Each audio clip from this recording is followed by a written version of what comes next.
Alors, petite vidéo bonus en complément de la correction du TP Space Invaders. Donc, dans les trois vidéos précédentes, on a corrigé l'énoncé du TP en allant jusqu'à la fin de la section 4. Et comme vous l'aviez vu, dans l'énoncé, il y a une section 5 qui est intitulée Pour aller plus loin, dans laquelle il est proposé pour les plus rapides d'améliorer l'aspect visuel, de mieux gérer les projectiles ou encore de rendre les obstacles mobiles. Donc là, je vous fais une petite vidéo bonus pour vous montrer un petit peu comment on peut très facilement améliorer l'aspect visuel de votre programme en remplaçant les formes géométriques qui représentent les obstacles, les ennemis, les projectiles et le vaisseau, et bien par des images à thème qu'il suffit en fait de soit de créer, soit de trouver sur internet. Voilà. Donc pour faire ça, j'ai présélectionné tout un ensemble d'images relatives à Mario. Donc j'ai choisi une image de fond qu'on mettra tout à l'heure, qui représentera le fond de notre fenêtre. J'ai pris une image de Bowser qui permettra de représenter le vaisseau. Donc ce sera lui qui tirera. Plutôt que de tirer des petits ronds blancs, bien il tirera, alors je sais pas si je peux zoomer facilement, mais il tirera des petites flammes, voilà, qui sont ici. Et puis ensuite, les ennemis seront représentés par différentes figures de Mario, donc à commencer par le nuage, vous savez, le petit bonhomme qui flotte sur son nuage. J'ai pris également le fameux champignon de Mario, j'ai pris un petit bloc à casser, et ainsi de suite. Voilà. Donc l'idée, ça va être de prendre toutes ces images et puis de les utiliser en aspect visuel des différents objets que je manipule. Alors comment on fait ça? Bien, la première chose à faire, c'est d'importer les images dans votre projet. Pour cela, une bonne pratique consiste à créer un package dédié aux ressources extérieures. Donc là, c'est des images, donc je vais appeler ça image, mais ça pourrait très bien être des fichiers son. Voilà, donc je crée mon package, et puis une fois que j'ai fait ça, je vais sélectionner l'ensemble de mes images, et puis je vais les glisser directement dans ce répertoire. Voilà, et je me retrouve maintenant avec un projet qui contient bien sûr mes codes sources, mais également des fichiers images que vous avez ici. Bon. Et puis une fois que j'ai fait ça, eh bien il me reste à modifier mon code. Vous allez voir, c'est très direct, de sorte à utiliser les différentes fonctionnalités, les différentes images que je viens de récupérer. Donc on va par exemple commencer par le projectile. Donc si je veux dessiner mes projectiles sous la forme d'une image plutôt que sous la forme d'un ovale blanc, bien, il va falloir que je remplace ces deux lignes-là. Je vous rappelle, les deux lignes de la méthode dessiner, c'est choisir une couleur blanche et dessiner un ovale. Et bien à la place, ce que je vais vouloir faire, c'est demander à mon graphics, plutôt que de dessiner d'un ovale, de dessiner une image. Et dessiner une image, ça prend trois paramètres. Donc ça prend un objet de type image qu'on va créer juste après, et ensuite les coordonnées x et y de notre projectile. Donc je vous rappelle, il faut les coordonnées du coin supérieur gauche du rectangle englobant. Pour un ovale, et bien c'est exactement pareil pour une image. On va prendre le coin supérieur gauche de mon image. Donc, pour rappel, dans le projet, x et y correspondent au centre du projectile. Si je regarde mon image correspondante et que je vais voir dans ses propriétés, je me rends compte que cette image fait 8 pixels par 8 pixels. D'accord. Donc si je veux que le centre soit au centre de ce projectile, eh bien ce que je vais faire, c'est que je vais soustraire 4 aux coordonnées en x et en y, de sorte à décaler le centre. Voilà. Me reste à créer cette fameuse image. Donc pour faire ça, je vais ajouter une propriété à ma classe, qui va bien sûr être du type image, que je vais appeler image. Ça crée une erreur, ce qui est normal puisque l'objet de type image n'est pas ajouté, donc il faut faire l'import de celui qui correspond à slick. Et une fois que j'ai créé cette variable de type image, dans mon constructeur, je lui attribue une nouvelle image en lui précisant le chemin vers l'image qui m'intéresse. Et en l'occurrence, là, c'est nom du package, slash le nom du fichier, donc image slash feu.png. Là encore, j'ai une erreur, et cette erreur, vous la connaissez déjà, c'est la fameuse erreur qui consiste à devoir lever l'exception. Vous saviez, quand vous manipuliez la méthode render, vous aviez le même problème. Donc vous passez votre souris, et vous faites add throws declaration. Voilà. Et donc là, on n'a plus d'erreur. On a bien créé notre image en propriété de la classe. On l'a bien initialisé avec le bon fichier dans le constructeur. Et on l'utilise dans la méthode dessinée. J'enregistre ça. Si j'exécute ce programme, je vais avoir le même projet qu'avant, d'accord, avec mon vaisseau qui est toujours capable de se déplacer. Par contre, lorsque je tire, eh bien vous visualisez bien qu'on a maintenant des petites flammes. Alors elles sont vraiment petites, donc si vous voulez des objets plus gros, ben, vous prendrez des images plus grosses tout simplement, hein. Et voilà pour les projectiles. Donc je récapitule, hein, j'ai vraiment fait très peu de choses. J'ai remplacé la méthode dessinée qui dessinait des ovales par du draw image, c'est-à-dire dessiner une image. Et pour dessiner une image, j'ai ajouté une propriété de type image que j'ai construit dans le constructeur en lui donnant le fichier qui va bien. Je vais faire exactement la même procédure avec ma classe ennemi. Donc je vous rappelle, l'ennemi... pardon, je vais commencer par le vaisseau. Ouais, je vais commencer par le vaisseau. Donc le vaisseau, pourquoi je commence par le vaisseau? Tout simplement parce qu'il y a un seul vaisseau et donc une seule image, et des ennemis, il y aura plusieurs images, donc ce sera un petit peu plus compliqué. Donc exactement la même procédure pour mon vaisseau. Je crée une variable de type image. Je fais l'import qui va bien. Dans le constructeur, j'associe à mon image le fichier qui correspond à mon vaisseau. Donc là j'ai dit que ça allait être mon méchant, hein, Bowser. Et puis, donc toujours la même erreur, il faut également que je fasse le add throws. Et puis, dans ma méthode dessinée, exactement pareil, je demande à mon graphics de dessiner mon image. Je lui donne image, je lui donne X et Y, donc même chose que pour le projectile, X et Y correspondent au centre du vaisseau. Et là en l'occurrence, mon Bowser il fait 64 pixels de large et 64 pixels de haut. Donc si je veux centrer le tout, je vais faire -32, -32. D'accord. J'exécute ceci. Je me retrouve bien avec mon Bowser qui tire des boules de feu. Bon là par contre c'est moyennement joli. Pourquoi c'est moyennement joli? Bah parce que mon Bowser il tire du dos. Ça serait quand même un peu plus chouette qu'il tire de la bouche. Donc pour ça, eh bien, je vais décaler l'affichage de mon Bowser de sorte à ce que il soit un petit peu excentré par rapport à... de sorte que les coordonnées X, Y qui le définissent ne correspondent plus au centre de l'image, mais donc au niveau de sa bouche. Et on remarque que sa bouche est un petit peu à gauche du centre et un petit peu au-dessus. Donc plutôt que de faire -32, -32, je vais faire quelque chose du genre -10, -25 par exemple. Et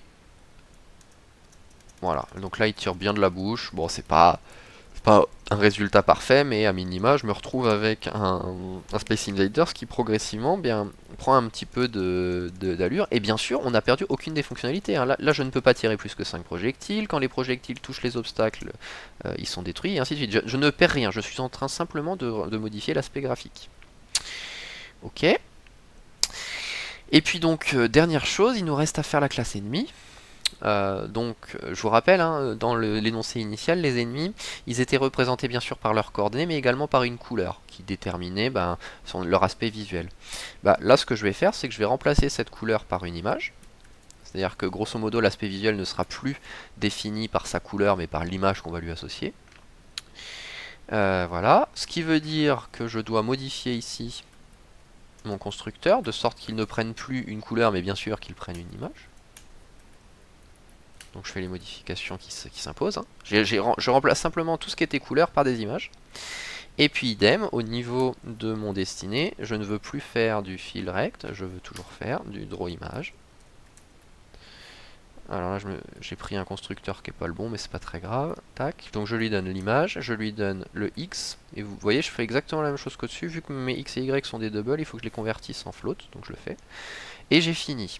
Alors là où j'ai pas fait la même chose que dans les autres classes, c'est que vous voyez, j'ai pris en paramètre une image. Paramètre du constructeur. Ce qui veut dire qu'au moment où je crée mes ennemis, il va falloir que je leur donne des images, ce qui explique pourquoi j'ai une erreur là. Si je regarde bien où est l'erreur, eh bien elle est au niveau du init, où je vous rappelle, la procédure consistait à, pour chaque ennemi, donc on parcourait les deux boucles, on parcourait les différents ennemis, on calculait l'endroit où ils allaient être dessinés, et puis on déterminait la couleur qui allait être associée à chaque ennemi. Donc bien sûr, ces trois lignes-là, elles sont fausses maintenant. Pourquoi elles sont fausses? Parce que mon ennemi n'est plus associé à une couleur, mais il est associé à une image. Par contre, rien ne m'empêche de faire exactement la même procédure, c'est-à-dire commencer par définir un tableau d'images qui va contenir mes images, puis choisir l'image qui correspond à celle à associer à un objet donné, et puis enfin créer l'ennemi qui va bien. Donc je vais commencer par créer mon tableau d'images, exactement de la même façon. Sauf que là, bah, color.red, color.orange et ainsi de suite, c'était des couleurs prédéfinies. Là, je n'ai pas d'image prédéfinie. Donc pour chaque case, il faut que je crée une nouvelle image où je donne le répertoire qui va bien. Donc on va faire, peu importe l'ordre, hein. Moi je vais commencer par le nuage parce que ça me paraît plus logique qu'il soit tout en haut. Ensuite, je vais mettre le Mario parce qu'il y a un Mario volant. Donc ça me paraît aussi logique qu'il soit tout en haut. Et puis derrière, on va mettre par exemple la fleur. On va revenir à la ligne pour que ce soit lisible. On va mettre après la fleur, qu'est-ce que j'ai? J'ai le Goomba. J'ai le champignon. J'ai le bloc. Donc là, j'ai toujours mon erreur liée au fait que il faut que j'importe image et qu'en plus, alors c'est bon, le throw slick exception est déjà fait, donc il n'y a pas besoin. Donc maintenant que j'ai fait mon tableau d'image, eh bien, il me reste à choisir mon image correspondante correspondant à la ligne J. Donc là, je vais choisir la JM case de ce tableau. Vous voyez, je fais exactement la même chose qu'au-dessus, hein. Et enfin, j'associe à mon ennemi les coordonnées d'avant et puis l'image que je viens de sélectionner. Voilà. Donc si je regarde bien, je répète, hein, ça peut pas paraître rapide, mais ces trois lignes-là sont en fait l'exacte copie de ces trois lignes-là, en ayant remplacé des couleurs par des images. Voilà, mais sinon c'est exactement la même chose, il n'y a aucune différence. J'exécute ça. Et j'ai planté, parce que j'ai dû me planter sur un nom de fichier, très probablement. Il me dit flore.png n'existe pas, ce qui paraît logique puisque c'est fleur. Hop. Voilà. Et donc là, je me retrouve avec un truc qui est pas trop... Bon, c'est pas exceptionnel, mais... voilà, on a toujours le jeu qui fonctionne exactement de la même façon, sauf que j'ai quelque chose d'un petit peu plus joli. Voilà. Dernière chose qu'on peut améliorer très très très facilement, c'est que là vous voyez j'ai un fond noir. Bah, je vais remplacer ce fond noir par l'image de fond que j'avais prévue tout à l'heure. Alors cette image de fond je l'ai choisie pour qu'elle soit de la bonne taille, hein, c'est-à-dire 640 par 480. Et bien exactement de la même façon, la première chose que je fais c'est que je la crée en propriété de ma classe. Je vais l'appeler fond. La deuxième chose que je fais c'est que je la crée, alors cette fois je vais le faire dans init, c'est plus logique. Donc je vais dire que fond c'est égal à une nouvelle image qui est égale à image slash fond.png. Et puis une fois que j'ai créé cette image de fond, et bien dans Render, la première chose que je fais, c'est de demander au graphics de dessiner mon image de fond. Et puis je vais lui donner les coordonnées du coin supérieur gauche, et vu que c'est le haut de la fenêtre, bah, c'est les coordonnées 0, 0. Point très important, vous faites ça en premier dans la méthode Render, parce que si vous le faites derrière, en fait, je vous rappelle, l'ordre dans lequel vous exécutez les instructions dans Render détermine l'ordre dans lequel les objets sont affichés. Donc vu que c'est l'image de fond, il faut que ce soit en tout premier. J'exécute ça, et puis je me retrouve avec un truc qui plante, parce que, il n'a pas trouvé fond.png. Et oui, c'est pas fond.png, vous voyez, c'est fond.jpeg. Tac. Et voilà, donc là je me retrouve avec un résultat qui est encore un petit peu plus joli. Alors, deux petits problèmes qu'on va résoudre tout de suite. Vous voyez, le Bowser il est un peu trop bas, donc on va essayer de le remonter pour que ce soit joli et qu'il soit au niveau de la route. Et puis le deuxième problème que j'ai volontairement laissé, c'est que vous regardez cette image là, vous voyez, elle a le fond noir qui est pas joli, alors que toutes les autres elles ont un fond transparent. Donc c'est fait exprès, hein, les autres je les ai faites à la main. Je vais vous montrer rapidement comment en fait on convertit une image pour que son fond passe de coloré à transparent. Voilà, donc on va commencer par déplacer le Bowser, ce qui va nous prendre vraiment très peu de temps. Donc pour ça, il faut que je le remonte, donc il faut que je demande au vaisseau d'être un petit peu plus haut que ce qu'il est actuellement. Ce qui veut dire qu'au moment où je crée mon vaisseau, donc dans init, dans le constructeur de vaisseau, je vais, plutôt que de le mettre en y égale 400, je vais tenter, je sais pas, 300, on va tâtonner, j'ai pas testé ça, on va tester 350. Donc là il est beaucoup trop haut, et on était à 400, donc on va tenter 380. Hop. Encore un tout petit peu trop haut, on va mettre 383.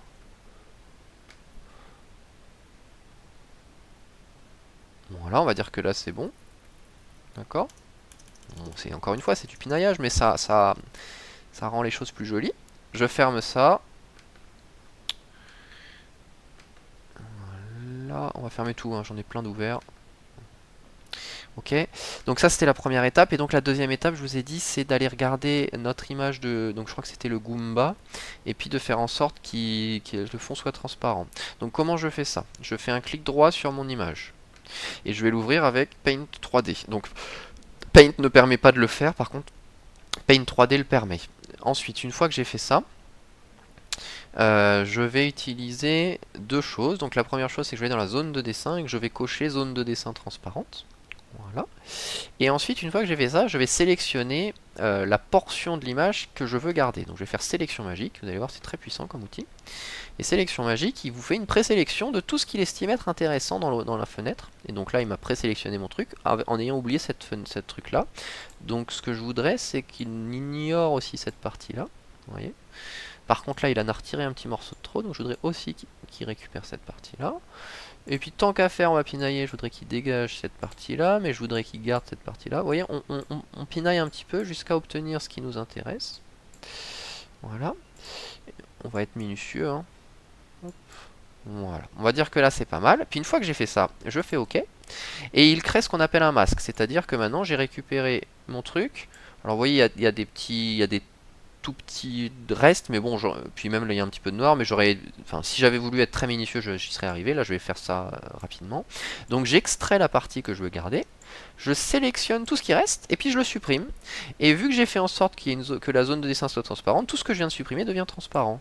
Ce qui veut dire que maintenant je reprends mon truc, je le replace dans ma fenêtre, et puis je vais enregistrer cette image, vous voyez, qui maintenant est transparente, en cochant bien sûr la transparence, hein.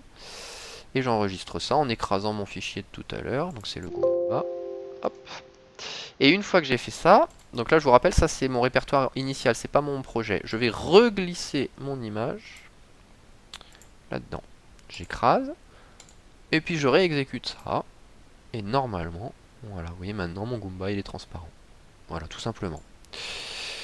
Donc voilà, un petit jeu que j'ai un tout petit peu customisé. Vous voyez, on a quand même un rendu qui est quand même très différent par rapport à l'énoncé de base. Et le tout en vraiment quelques lignes, quoi. Quelques lignes. Donc voilà, donc je vous mets au défi si vous avez envie de vous entraîner. Bah, vous choisissez le thème que vous voulez et puis vous me soumettez le résultat que vous obtenez. On verra ça. Voilà. Merci beaucoup de m'avoir écouté.